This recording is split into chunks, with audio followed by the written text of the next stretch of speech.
कहते हैं Where there is a will, there is a way। यानी जहां चाह है वहां राह है। कहने में बहुत आसान लगता है, लेकिन करने में बहुत मुश्किल।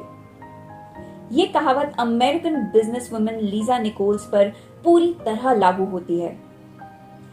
आज मैं आपको उन्हीं के जीवन की कहानी सुनाने जा रही हूं।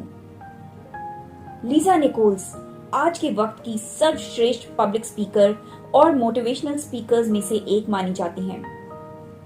वो दुनिया के सबसे काबिल स्पीकर्स को ट्रेन कर चुकी हैं। उनकी कंपनी मोटिवेटिंग द मासेस लाखों लोगों को मोटिवेट करती है। लेकिन ऐसा हमेशा से नहीं था। इससे पहले उनका जीवन बहुत कठिनाइयों से भरा हुआ था।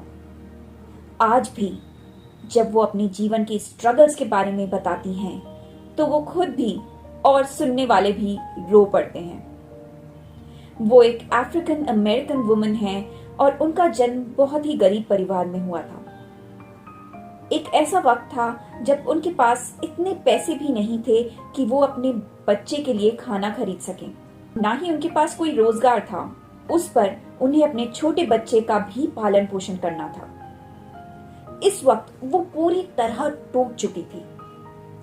लेकिन उन्होंने उस पल ये फैसला कर लिया कि मैं जिंदगी में कुछ करूंगी और गरीबी वाली जिंदगी नहीं जीऊंगी, चाहे मुझे कितनी भी मेहनत करनी पड़े। और पक्के इरादे के सहारे बेरोजगारी से एक मल्टी मिलियन कंपनी तक का सफर तय किया। लीजा का जन्म लॉस एंजलिस कैलिफोर्निया में 1966 में हुआ था। बहुत गरीब होने की वजह से उन्होंने 14 साल की उम्र से ही कमाना शुरू कर दिया, लेकिन वो अर्निंग सेविंग्स के लिए काफी नहीं थी। जब वो अपने लेट 20s में थी, तब उनके बेटे का जन्म हुआ। जब उनके बेटे का जन्म हुआ तो वो कोई जॉब नहीं कर पा रही थी और पूरी तरह से अपने पार्टनर पर डिपेंडेंट थी। उनके पार्टनर ने उन्हें मानसिक और शारीरिक तौर पर बहुत प्रताड़ित किया। कुछ समय बाद उनके पार्टनर को जेल हो गई और वो एक सिंगल मदर बन गई। अब लीजा पर पूरी तरह जिम्मेदारी आ गई एक छोटे बच्चे की। क्योंकि उनके पास खाने के लिए पैसे नहीं थे, तो उन्हें वेलफेयर स्कीम के तहत दिए गए खाने के लिए लाइन में लगना पड़ता था। शायद लीजा की जिंदगी ऐसे भी चलती रहती, लेकिन उस एक इंसिडेंट ने उनकी जिंदगी पलट कर रख दी। एक बार लीजा अपने बच्चे के लिए डायपर खरीदने गई, लेकिन उनके पास इतने पैसे ही नहीं थे कि वो अपने बेटे के लिए डायपर खरीद पाती। उन्होंने 2 दिन तक अपने बच्चे को टॉवल में रैप किया। अब उनकी समझ में आ गया था कि उनकी हालत बहुत ही खराब है और वो ऐसे नहीं जी सकती। साथ ही साथ अपने बच्चे की भी बेसिक जरूरतें पूरी नहीं कर सकती। उन्होंने अपने बेटे से वादा किया, चेलानी, तुम्हारी माँ फिर कभी इस हालत में नहीं रहेगी। उस समय उनके मन में जैसे एक दृढ़ शक्ति आ गई कि उन्हें कुछ करना ही है। फिर लीजा निकोल्स ने एक स्कूल में काम करना शुरू कर दिया और थोड़ी सेविंग्स भी शुरू की। केवल नौकरी ही नहीं, वो अपने आप को इम्प्रूव करती रही। थोड़े टाइम बाद उन्होंने एक प्रोग्राम शुरू किया जिसका नाम था मोटिवेटिंग द टीम स्पिरिट।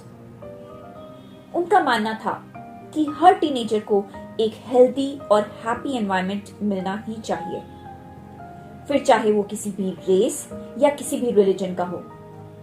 उन्होंने अपने प्रोग्राम के तहत टीनेजर्स को अपने डिसीजंस लेना, अपने आप से प्यार करना, इंडिपेंडेंट बनना, इस सब के लिए प्रोत्साहित किया।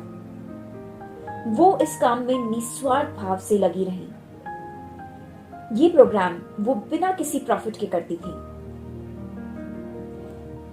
धीरे धीरे उनकी बातों से लोग बहुत प्रभावित होने लगे। जल्द ही उन्हें मोटिवेशनल टॉक के लिए पैसे भी दिए जाने लगे और बहुत सारे इनविटेशंस भी आने लगे। उसके बाद उन्होंने पीछे मुड़ के नहीं देखा। वो आगे बढ़ती चली गई। उनकी गिनती नामी स्पीकर्स में होने लगी। वो बड़े बड़े लोगों को ट्रेन करती चली गई। उन्होंने बहुत से नामी public speakers, story tellers, communicators, CEOs को ट्रेन किया है। उन्होंने लाखों लोगों को अपनी स्टोरीज, अपनी बातों से मोटिवेट किया है। आज की तारीख में वो मोटिवेटिंग द मासेस नाम की कंपनी की मालिक हैं। उनकी कंपनी का मल्टी मिलियंस का टर्नओवर है। उनकी सफलता अपने दृढ़ निश्चय और अपने ऊपर विश्वास की वजह से थी। लीजा को अपने ऊपर विश्वास था और वो उस विश्वास को लेके आगे बढ़ती रही। जिंदगी में कभी भी आप ऐसी स्थिति में हो जब आपको लगे कि आप कुछ नहीं कर सकते और सब खत्म है, तो लीजा निकोल्स की कहानी के बारे में सोचिए कि कैसे कोई भी साधन नहीं होने पर भी आप आगे बढ़ सकते हैं। फिर से उठिए और आगे बढ़िए, बस रुकिए मत, आगे बढ़ते जाइए, क्योंकि आगे बढ़ते रहना ही जिंदगी है।